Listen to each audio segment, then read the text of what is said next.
Français FSC présente French Legal Language. Aujourd'hui, nous allons étudier le verbe to object. Comment le traduire en français? Nous ne pouvons pas traduire par le verbe s'objecter. To object en français veut dire faire objection à quelque chose. On fait objection à, donc nous allons soulever une objection, ou bien nous allons formuler une objection, on présente une objection, on s'oppose à une question, on conteste une interprétation. Le tribunal statue sur le bien fondé de l'objection. Le tribunal peut rejeter l'objection et la déclarer mal fondée ou sans fondement. Ainsi, en français, nous ne pourrons pas dire « Je n'ai pas l'intention de m'objecter à ce témoignage », c'est-à-dire « to object », qui est de l'anglais. Le français va dire « Je n'ai pas l'intention de m'opposer à ce témoignage ». Le français ne dira pas « Cette objection est sans mérite » without merit. Ceci est de l'anglais. Le français dira « Cette objection est sans fondement ».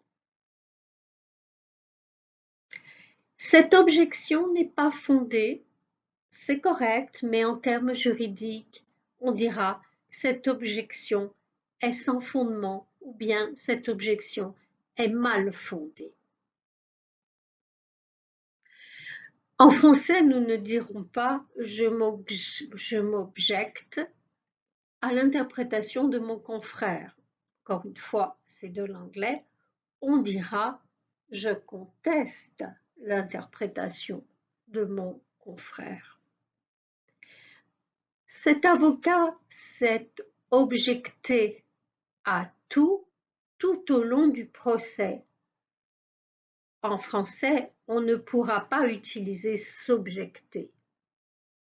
Le français dira « Cet avocat a présenté des objections sur tout au long du procès ».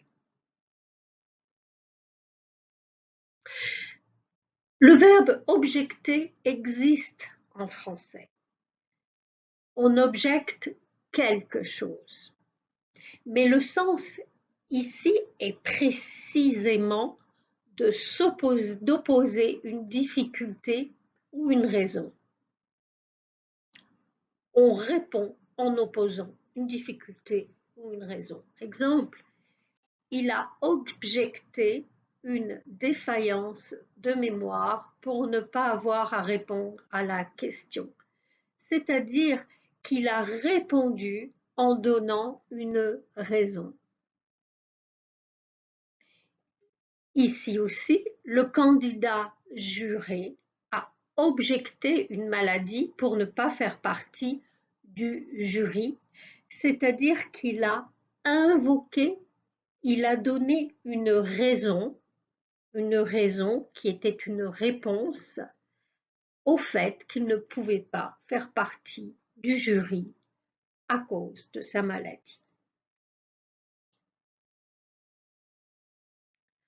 Si vous souhaitez des cours de français juridique, l'adresse est la suivante, françaisfsc@gmail.com. Au revoir.